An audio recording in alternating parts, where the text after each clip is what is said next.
Hi friends, मैं Sushil Kumar net education के इस चैनल पे आप लोगों का स्वागत करता हूं।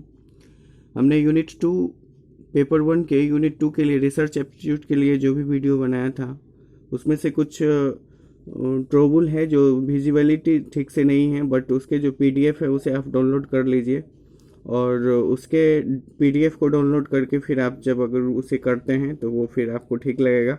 वो उसके लिए बहुत बहुत सॉरी, बट नेक्स्ट टाइम से ऐसा नहीं होगा। बट नेक्स्ट यूनिट है हमारा यूनिट 3 पेपर 1 के अंतर्गत जो कॉम्प्रीहेंसन है।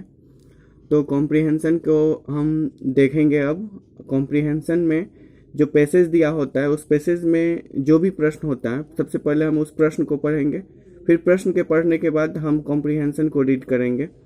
तो उससे क्या होता है कि हमारा जो कॉम्प्रीहेंसन को डील करने के लिए जो टाइम होता है वो कम लगता है। तो ये जो बोध है अर्थात कॉम्प्रीहेंसन, इसे हम देखेंगे और इसी को आज समाप्त करेंगे। चलिए हम चलते हैं। एक प्रीवियस ईयर का एक प्रश्न पत्र है हमारे पास।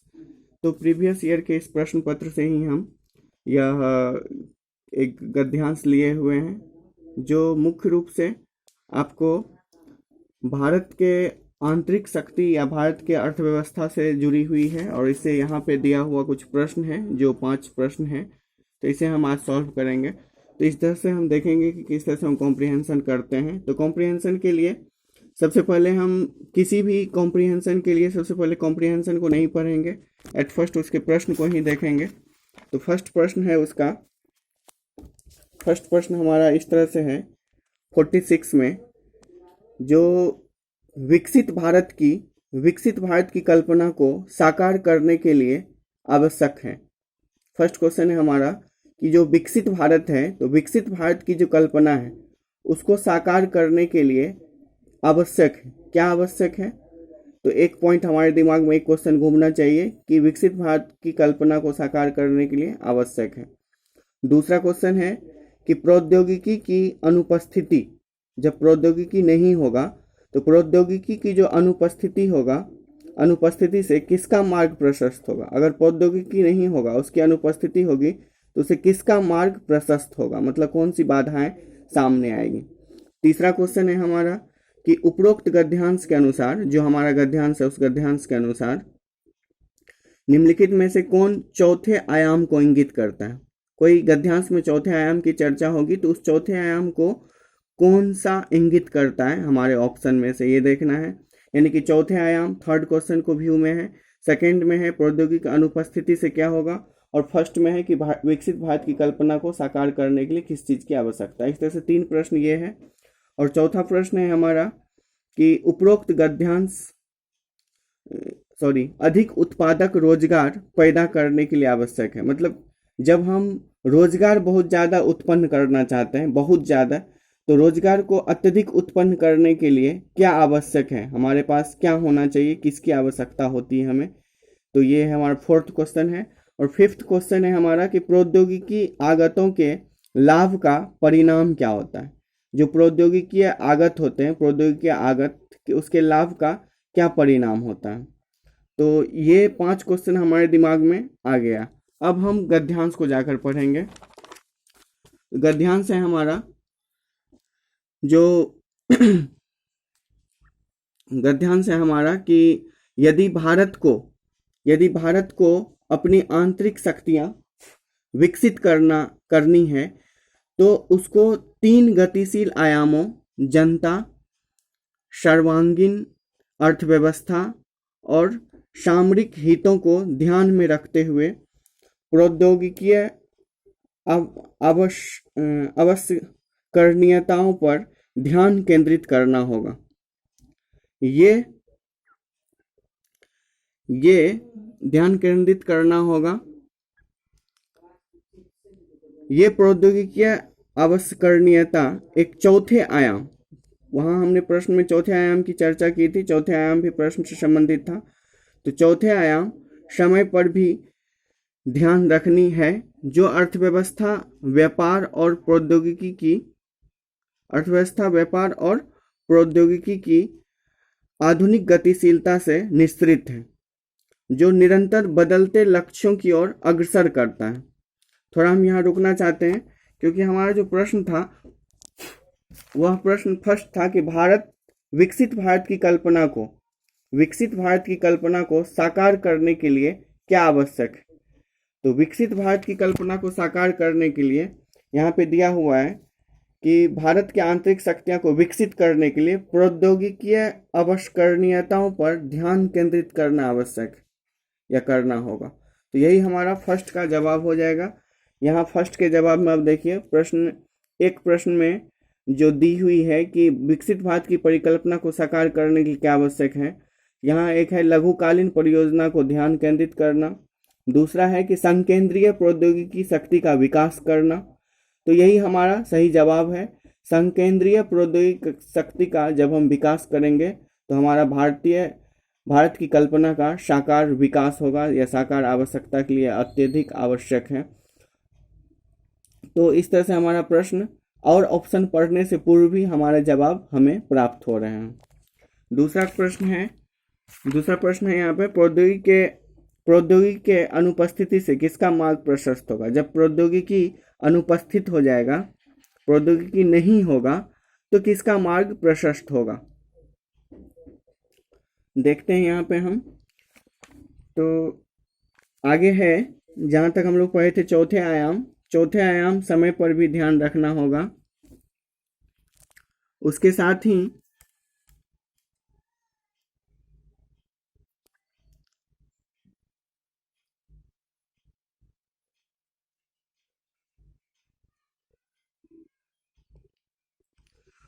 चौथे आयाम समय पर भी ध्यान रखना होगा।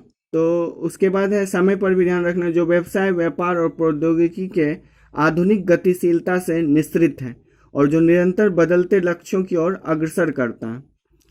तो हमारा यह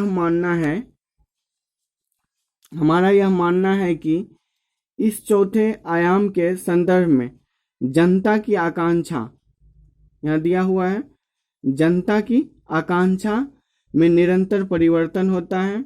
वैश्विक संदर्भ में अर्थव्यवस्था तथा सामरिक महत्व हित के परिप्रेक्ष्य में प्रौद्योगिकी शक्ति विशेष रूप से महत्वपूर्ण है और मानव इतिहास के मूल में प्रौद्योगिक विकास समाया रहता है और इसका उपयोग बढ़ती प्रतिस्पर्धा वाले बाजार में प्रौद्योगिकी शक्तियां अधिक उत्पादक रोजगार पैदा करने तथा मानव कौशल को अद्यतन बनाए रखने की दृष्टि से महत्वपूर्ण है। प्रौद्योगिकी व्यापक अनुप्रयोग के बिना हम आने वाले समय में अपने लोगों का सर्वांगीण विकास नहीं कर सकते हैं।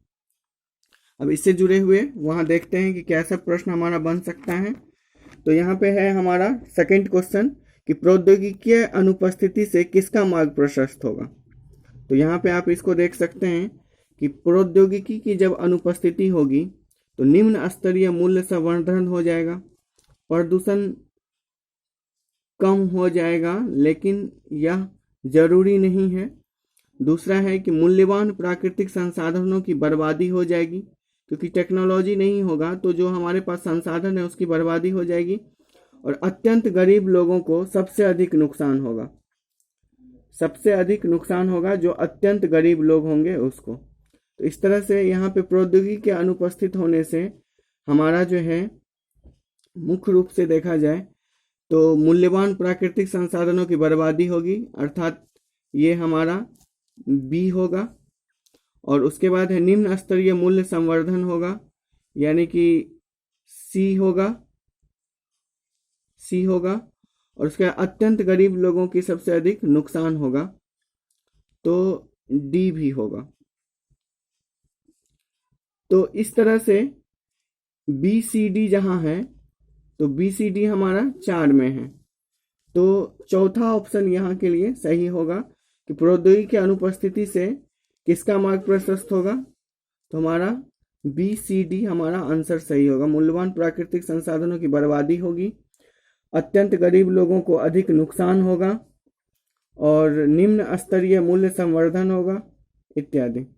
अब नेक्स्ट क्वेश्चन है कि उपरोक्त गद्यांश के अनुसार, अभी हम लोग जो गद्यांश पढ़ रहे हैं उस गद्यांश के अनुसार निम्नलिखित में से चौथे आयाम को इंगित कौन करता है। वहां हम लोग पढ़े थे अभी कि जन आकांक्षा चौथे आयाम के बारे में देखते हैं।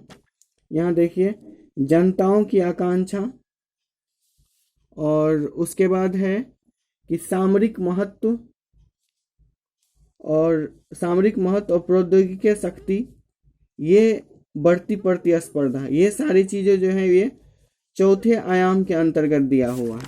तो यहाँ हमारा प्रश्न था कि चौथे आयाम, उपरोक्त गद्यांश में चौथे आयाम को कौन इंगित करता है? तो जन आकांक्षा, वैश्विक परिप्रेक्ष्य में अर्थव्यवस्था और सामरिक हित, ये तीनों चीज हमारा करता है, अर्थात ACD, ये AC और D। तो इस तरह से हमारा आंसर 1 हो जाएगा, जो उपरोक्त गद्यांश के अनुसार चौथे आयाम को इंगित करता है। नेक्स्ट है क्वेश्चन, हमारा थर्ड क्वेश्चन है कि अत्यधिक उत्पादक रोजगार पैदा करने के लिए क्या आवश्यक है? बहुत ज़्यादा रोजगार पैदा करना है, इसके लिए हमें किस चीज़ की आवश्यकता है? तो यहाँ हम गद्यांश में देखे थे कि सर्वांगीण विकास, यहाँ पे आप यहाँ तक हम लोग पढ़े थे। आगे चलते हैं, आगे है कि देश की सामरिक शक्तियों के साथ प्रत्यक्ष संलग्नताएं विशेष रूप से 1990 के दशक के बाद अधिकाधिक स्पष्ट हो जाती है। कई मूल अनुक्षेत्रों में स्वयं भारत की शक्ति उसको भू राजनीतिक संदर्भ में यथोचित शक्ति की स्थिति में रखती है। एक विकसित देश बनने की आकांक्षी किसी भी देश के लिए विभिन्न सामरिक प्रौद्योगिकी में शक्ति संपन्न होना और स्वयं की सृजनात्मक शक्तियों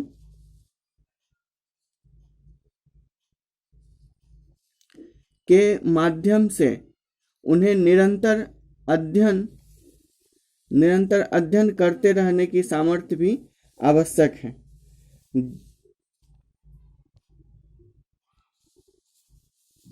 जन अभिमुखी कार्यों के लिए भी चाहे विशाल स्तर पर उत्पादनशील रोजगार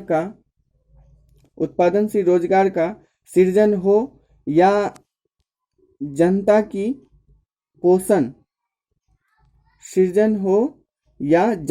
पोषण एवं स्वास्थ्य संबंधी सुरक्षा सुनिश्चित करनी हो, या फिर जीवन यापन की बेहतर स्थितियां हो, दोनों दृष्टियों से प्रौद्योगिकी एक महत्वपूर्ण आगत के बारे में बात हो रहा है। तो प्रौद्योगिकी पर अपेक्षाकृत अधिक बल की उपस्थिति से निम्न स्तरीय उत्पादकता और मूल्यवान प्राकृतिक संसाधनों की बर्बादी का मार्ग, यहाँ आप देख सकते हैं, मूल्यवान प्राकृतिक संसाधनों की बर्बादी का मार्ग प्रशस्त हो सकता है। निम्न स्तरीय उत्पादक, वो जो पहला प्रश्न था उसका यहाँ स्पष्ट रूप से निम्न स्तरीय उत्पादक है और प्राकृतिक संसाधनों की बर्बादी है, और स्तरीय मूल्य संवर्धन, निम्न स्तरीय मूल्य संवर्धन से जुड़े क्रियाकलाप अत्यंत गरीब लोगों को अधिक हानि पहुंचाते हैं। ये सारे हमने डील कर लिया है। हमारी जनता को एक नव जीवन तक पहुंचाना और जीवन प्रदान करना जिसके लिए वो हकदार है, अर्थात ये सारी चीज़ें तब संभव है जब हमारी जनता को एक नया जीवन प्रदान करने के लिए ये सारी चीज़ें होगा, तो यह संभव है, जिसमें प्रौद्योगिकी एक महत्वपूर्ण आगत के रूप में। आप इसे प्रश्न में जाकर आप देखिए, जो अभी गद्यांश हम लोग पढ़े थे, उपरोक्त गद्यांश में कौन से चौथे आयाम को इंगित करता है? तो जनता की आवश्यकता, हित और वैश्विक अर्थव्यवस्था, ये तो हो गया था। नेक्स्ट था हमारा कि अत्यधिक रोजगार पैदा करने के लिए आवश्यक क्या है? तो राजनीति का प्रौद्योगिकी का व्यापक अनुप्रयोग जो था, यह अत्यधिक रोजगार पैदा करने के लिए आवश्यक है। आप यहाँ इसको देख सकते हैं।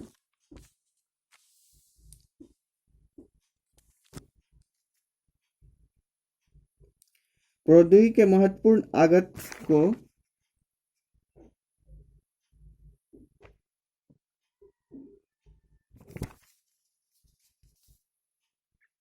प्रौद्योगिकी के महत्वपूर्ण आगत के लिए ये सारी चीजें जिम्मेदार हैं। यहाँ तक हमने पढ़ा था कि जीवन तक पहुंचना और नव जीवन प्रदान करना जिसके लिए वो हकदार है। इस बारे में प्रौद्योगिकी आवश्यकता महत्वपूर्ण है। व्यापार और जीडीपी में वृद्धि की दृष्टि से एक बड़ी आर्थिक शक्ति होने का आकांक्षी भारत विदेश में डिजाइन की गई और निर्मित तकनीकीय परियोजनाओं की शक्ति का केवल संयंत्र, मशीनी उपकरण और तकनीकी ज्ञान के बल पर सफल नहीं हो सकता। अल्पकालीन यथार्थों पर ध्यान देते हुए हमारे उद्योग में मध्यम और दीर्घकालीन रणनीतियों द्वारा प्रौद्योगिकीय शक्तियों को विकसित करना विकसित भारत की कल्पना को साकार करने के लिए महत्वपूर्ण है। तो हमारा जो प्रश्न था, यहाँ से आप इसको फिर से आप देख लीजिए। क्वेश्चन नंबर 2 जो था हमारा कि प्रौद्योगिकीय अनुपस्थिति से किसका मार्ग प्रशस्त होगा, तो निम्न स्तरीय संवर्धन, मूल्यवान प्रकृति संसाधन, अत्यंत गरीब को सबसे अधिक नुकसान। इसके लिए हमने 4 कर लिया था। क्वेश्चन नंबर 3 था कि उपरोक्त गद्यांश के अनुसार चौथे आयाम किसको इंडिकेट करता है, तो जन आकांक्षाएं, जनता का आकांक्षा है, वैश्विक परिप्रेक्ष्य में अर्थव्यवस्था, सामरिक हित। तो इस तरह से ACD हमारा आंसर था। और अत्यधिक उत्पाद रोजगार पैदा करने के लिए जो है प्रौद्योगिकी का व्यापक अनुप्रयोग होना जरूरी है, न कि भू राजनीति का सोच विचार जरूरी है, न कि विशाल उद्योग जरूरी है, और प्रतिस्पर्धात्मक बाजार का दायरा सीमित करने की भी जरूरत नहीं है, अर्थात इसका अनुप्रयोग करना है टेक्नोलॉजी का। और 50 है, लास्ट क्वेश्चन है हमारा कि प्रौद्योगिकी के आगत लाभ का परिणाम क्या होता है। अभी हमने यहाँ पे देखा था कि प्रौद्योगिकी एक महत्वपूर्ण आगत है, यहाँ दिया है। और लास्टली इसके बारे में दिया है कि यहाँ पे से देखिए कि हमारी जनता को एक नव जीवन तक पहुँचाना और वह जीवन प्रदान करना जिसके लिए वह हकदार है, इसके लिए आवश्यक है क्या, प्रौद्योगिकी का महत्वपूर्ण आगत। यानी प्रौद्योगिकी के महत्वपूर्ण आगत से ये सारी चीजें हो सकती हैं। तो यहाँ पे हमको इसका जवाब भी यही है कि प्रौद्योगिकी के आगत के लाभ यह होगा कि हमारी लोगों को यानी कि जनताओं को गरिमामयी जीवन तक वो पहुंच जाएगा, क्योंकि यह जनता के उसके लक्ष्य तक पहुंचाने का काम करेगा। प्रौद्योगिकी के आगत के लाभ मुख्य रूप से यही होगा। तो यहाँ पे प्रौद्योगिकी आगत के लाभ के परिणाम यही हुआ। इस तरह से हमारा ये 5 क्वेश्चन जो है यह हमारे गद्यांश से कंप्लीट हो गया। इसमें टोटल अभी तो हमने आपको इस 5 क्वेश्चन में 18 मिनट लगाया है या 15 मिनट लगाया है, परंतु ये 5 क्वेश्चन आपको उस समय इस स्पीड से नहीं बल्कि ये समझाने के दृष्टिकोण से ये लेट हुआ है। इसको आप उस 5 मिनट भी नहीं लगेगा इसे आप 5 क्वेश्चन को हल करने में। तो आप इसे विशेष रूप से यही देखिएगा जो सबसे पहले हम प्रश्न को पढ़े, और प्रश्न को पढ़ने के बाद उसकी बातें हमारे दिमाग में होनी चाहिए कि हमें क्या ढूंढना है गद्यांश से जाकर, और फिर गद्यांश को आसानी से गद्यांश को सीरियस होकर और बहुत स्लो मोशन में इसको पढ़ना है, ताकि गद्यांश की हर एक बात हमारे समझ में आए और हमारा प्रश्न जो हमें ढूंढ रहा है, जो प्रश्न हमारे दिमाग में है, वो इससे संबंधित होकर यहाँ हम इससे आसानी से ढूंढ सकें। तो गद्यांश जो है हमारा बोध यह इसी रूप में हमें सॉल्व करना है, और विशेष रूप से इसके लिए आपको यही PDF जो अभी गद्यांश हम दिए हैं इसे हम दे देते हैं। पिछले PDF में तो पिछले वीडियो का लिंक भी था, परंतु इससे संबंधित हमने वीडियो भी नहीं बनाई थी। सिर्फ एक क्लू दिया था कि सबसे पहले प्रश्न को पढ़िए, फिर गद्यांश को पढ़िए और फिर आप अपने सॉल्व कीजिए, ताकि आपका समय कम लगेगा।